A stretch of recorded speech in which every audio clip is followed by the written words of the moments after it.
Good morning বন্ধুরা, সবাই কেমন আছেন? আশা করি সবাই ভালো আছেন। তো এই যে দেখছেন, কালকে আমি গাছ আনছি, একজনে লিখছে তোমার বাড়ি নার্সারির মতো লাগতাছে। সুন্দর লাগতাছে। এই ফুল গাছের নাম হচ্ছে পাঞ্চাটিয়া। উনি বললো আর কি, আমি জানি না। এই ফুল আমি প্রথমবার দেখলাম আমার লাইফে, এর আগে কখনো দেখি নাই। আর এগুলা তো এই যে এটা কি নাম, এটার নাম জানো? আমার নাম জানি না। নাম না জানলে আনছি কে, সুন্দর দেখে আনছি। নাম কোন দরকার নেই, তো জিজ্ঞেস করুন বন্ধুর কাছে, যে জানবো হ্যাঁ অবশ্যই কমেন্টে লিখে দিব। আপনারা যারা এই ফুলের নাম জানেন অবশ্যই লিখে দিবেন।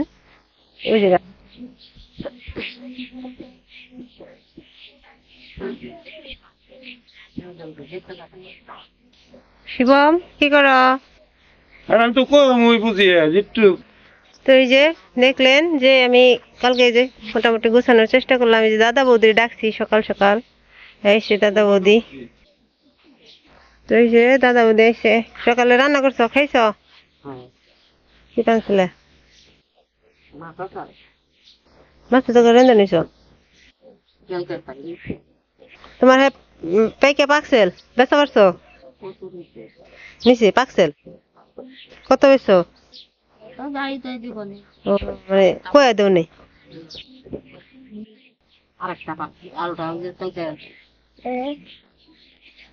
তো এই যে বললাম যে দাদা বৌদির জন্য টাকা আসছে লন্ডন থেকে। ওই দিদি মাঝে মাঝে এই দাদা বৌদির জন্য আসলে আমারে বোন বানাইছে, সেই হিসেবে আমি না আন্দারে দাদা কই দেখে হেও দাদা কয় যে তুমি আমার ছোট বোন, আর হ্যাঁ তোমার দাদা মানে আমারও দাদা, আমার বৌদি। তো দাদা বৌদিকে বইলো যে আমার ছেলের পরীক্ষা কি যেন একটা এক্সাম আছে, আমার ছেলের জন্য যেন একটু আশীর্বাদ করে। তোমরা তার জন্য একটু আশীর্বাদ করো। আশীর্বাদ করি 100 বার। ভালোভাবে জানি পরীক্ষা দিয়ে পারে, পড়াশোনা করে মায়ের বুক জানি ঠান্ডা থাকে, জানি এটাই তো কামনা করি।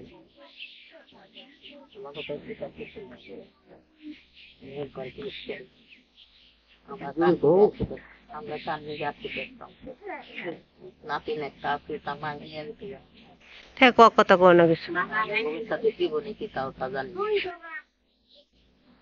কথা কোন দরকার নেই। দেখ এই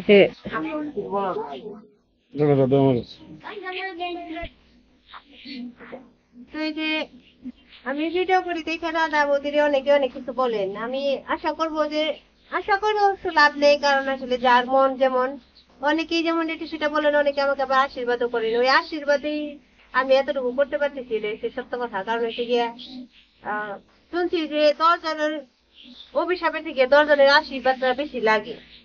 কারণ যারা অভিশাপ করে তারা হিংসা করে এর জন্য, আর যারা আশীর্বাদ করে তারা ভালোবাসা করে। ভালোবাসার আশীর্বাদ সবসময় লাগে। যেমন এই যে উদাহরণস্বরূপ, যেমন দাদার এই ভিডিও করে দেখে অনেকেই অনেক কটু কথা বলে। যে যদি নাই করতাম, যদি আপনি নাই দেখতে পাচ্ছেন, এই যে দাদা বলতে দূর দূরান্ত থেকে কত মানুষ ভালোবাসে, কত মানুষ তার পাশে দাঁড়াইছে, এটা কি পসিবল হইতো? কখনোই না।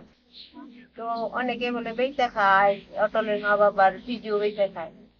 তো এই ধরনের কথা আমার অনেকে বলো, দাদা ওই যে তাকে মান সম্মান না কই, তারা তো আমার কোনো সময় না করে নেই। আর মান সম্মান অসম্মানের মতো কোনো কাজ তো তারা করে নেই আজ পর্যন্ত। তারা আপনার কাছে ভিক্ষাও চাই নেই বা কিছু চাইও নেই যে আমার এটা দেও, আমার ওটা দেও, আমার গিফট দেও। আশীর্বাদ, ভালোবাসা, যে পাশে থাকেন আশীর্বাদ করি। এটা সবাই যদি একটু আশীর্বাদ করে পারে, ওইটুকু আমার যথেষ্ট। বললে এটাই জিজ্ঞেস করে মানুষ, আমি দাদারে করি, দাদা খুশি হয় এটাই। তারপরে যে যারা দাদারে টাকা দেয়, যারা ওটা ভালোবাসে নিজের ফ্যামিলি মনে করে দেয়, তারা যদি আপনাদের মতো ভাবতো যে ই করতেছে, ব্যবসা করতেছে, এটা করতেছে, তারা কখনো এগুলো করতো না। যারা দিতেছে তাদের কি, যারা আপনারা যারা আমাকে যারা ঘৃণা করেন, যারা আমাকে ভালোবাসে, তাদের কি আপনারা মানুষ মনে করেন না, বা তাদের বুদ্ধি জ্ঞান নেই এরকম মনে করেন? নিজের খালি বুদ্ধিমান ভাবেন, এটা কখনো ভাববেন না যে আমি শুধু বুদ্ধিমান আর সবাই বোকা। যারা দাদা বৌদির সহযোগিতা করতেছে তাদের মাথায় যথেষ্ট বুদ্ধি আছে, তারা যথেষ্ট জ্ঞানী এবং বুদ্ধিমান, বুঝে তারা। বুঝাই দিতেছে, তারা বোকা না যে আমার দুইটা কথায় ভুইলে তারা দাদা বৌদির পাশে দাঁড়াইছে, এরকম না। তারা পরিস্থিতি দেখতেছে, দেখে বুঝে বিবেচনা কইরেই তারা দাদা বৌদির পাশে দাঁড়াইছে। তো ওই যে যে দিদি লন্ডন থেকে টাকা দেয়, ওনার ছেলের হচ্ছে এক্সাম আছে, তো আপনার সবাই তার জন্য একটু আশীর্বাদ করবেন, সে যেন তার জীবনে আরো উন্নতি করতে পারে, সমস্ত কিছু তার আশা যেন সফল হয়, পূরণ হয়, সে যেন এরকম মানুষের পাশে দাঁড়াইতে পারে সবসময়, ভালো থাকে, সুস্থ থাকে। তো দিদি আমাকে বলছে যে সবসময় দাদার পাশে আছি। উনি এরকম কাজও করতেছেন। এর আগেও শীতের কাপড় চোপড়ের জন্য টাকা দিছিল, তার আগে আবার দিছিল টাকা, বেশ কয়েকবার টাকা পাঠিয়েছে, এবং বলছে উনি যে মাঝে মাঝে উনি যখনই সুযোগ হবে, এমন না যে কোনো ডেট ধরা টাকা পাঠাবে, এমন না, কিন্তু যখনই উনি সুযোগ পাবে, যখনই উনি পারবে, তখনই দাদা বৌদির জন্য কিছু কিছু সহযোগিতা উনি করবে, যেমন নিজের ফ্যামিলির মানুষ করে থাকে আর কি। অটো থাকলে যেমন করতো ওই রকম, যে অটো থাকলে তো যখন সুযোগ সুবিধা হতো তাদের জন্য পাঠাতো এরকম। আর ওটু তাই মনে করি যে অটল দিত, মানুষের জিতেছে সেইভাবেই আমিও খুশি। আমিও প্রাণ ভরে আশীর্বাদ করি যে খুশি হয় আমার মতো যেন ওই কষ্ট না করে। মা বাবা যার নাতি যা কত মধুর, সেটা যে আমি জানি, যার না আছে হ্যাঁ বুঝবো না, যারা আছে তারাই বুঝবো, তাই না? এই যে দাদুকে ই করছি রাস্তায়, এই যে একটা গাইছে নিয়ে আমার হাত ধরে, দাদু আসতে পারবে, আমি ধরে নিয়ে আসি, দৌড়ে গিয়ে আমার ধরে নিয়ে আসি। কিন্তু আসতে পারবো তো তার রাত্রে মনে করলো যে দাদু বানাইতে আমার খাইবো, ওটাই তো ভালোবাসা। এটাই তো ভালোবাসা। এটা কি আবার টাকা দিব? না, অনেকে আবার কয় নুপুরে নিয়ে হারো না তুমি, যে এই কথা কয়। আমরা তো চেষ্টা করছিলাম, প্রত্যেক মিনিট দিন দেয়। আসলে ভাই বলছিল, অনয় ভাই বলছিল তোর জন্য বাড়ির দরজা খোলা। তো বাপে এবার যেটা সেটা আমার কিছু করার নেই, যা কিছু করার আছে। আমরা জানকে আমরা তো নিয়ে দিয়া তাও হচ্ছে এখনো।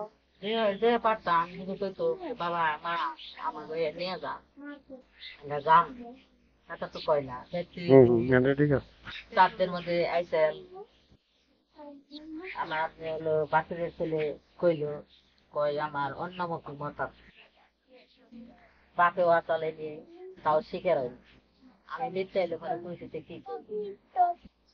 আইগা একবারে কয় দেহি দেহি যদি কয় ওই যে গেল, তার আগে কইলো যে রয়েছি, বাবা আমার ভোগ বানাইছে, আমার ভোগ বলে বাড়ি তার হেঁটেই, আমরা কিছুই না। যদি আইতো তাহলে আমাকে যে কত ভালো লাগতো না, তিনদের দাদা দিদিটা এখন আপনি কত যে কষ্ট তার মানে হচ্ছে দাদা বৌদির মূল কথা হচ্ছে আপনারা যে বলেন যে তারা তো যে নিয়ে আসতে পারে, এখন সাথে তো কথা হয়, ঘুরিয়ে দেয়। কথা তো বললো আমি আসতে চাই, কিন্তু বাবা আসতে যাই না। ও কথাও না, তাও যদি নুপুর রাজি হইতো তাহলে যে জোর করে আনা পারতো, যে ব্যবসা আপনার না করার কে, সেগুলো অধিকার এখন আছে, নাতিটা যেহেতু আছে।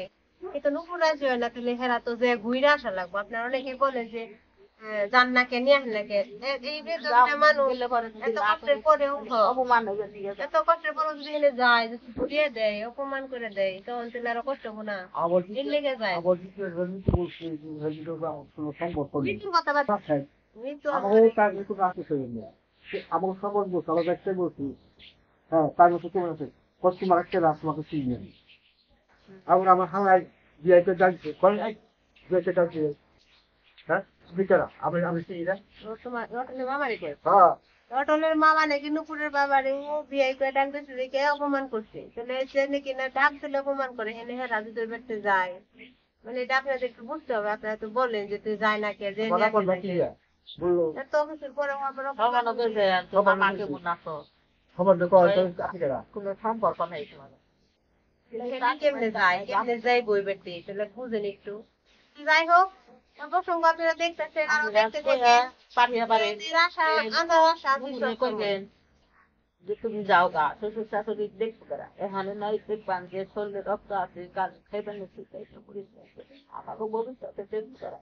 নুপুরি তো বুঝলো না যে আমার শ্বশুর শাশুড়ি দেখবো তারা, ছেলেটা চন্দ্র মারা গেছে, আর ভিতরে যদি না না কয় তাহলে আমরা তো কয়ে কিছু করা হবে। ওর ভিতরে যদি কয়েছে যে আমি শ্বশুর শাশুড়ি ঢুকবো, তাহলে আর বাপের একটু চাইতো আছে যে ধরে রাখি, ওই চিরাই বের পাই না।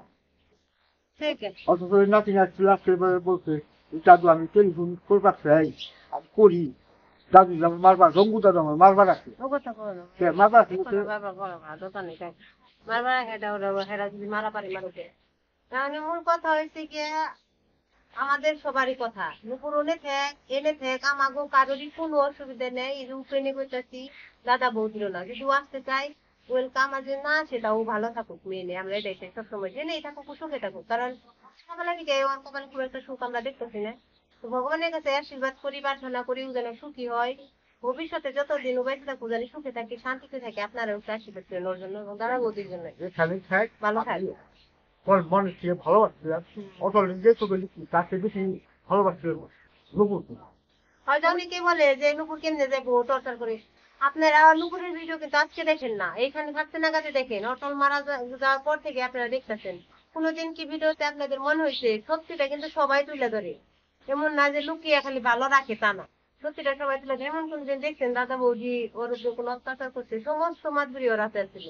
হয়তো ছেলে যেভাবে থাকে ওইভাবে, নিজের মেয়ে যেভাবে থাকে বাড়িতে ওইভাবে থাকতো, কোনোদিন ছেলের বউর মতো রাখে না। আমি মানুষের আমি তো তো থাকে হারবো, পড়া লাগবে, কার তাতে হারবো। অনেক জায়গায় ভালো মতো কোনো শ্বশুরের সাথে ছেলে বউকে ভালোবাসে না মানুষকে বলতেছি যে তো যাই হোক, এই যে লন্ডনে দিদি আবার 5,000 টাকা পাঠিয়েছে, উনি তো ও কয়েকদিন পর পরই দেয়, তাই অল্প অল্প দেয় যেন ওনারা চলতে পারে, আবার দেয় এরকম করে আর কি। যে শীতের যে তখন দিল কাপড় চাপড় কেনার জন্য, তো দাদা বৌদি রাতে দেখে আর কিনে নেয়।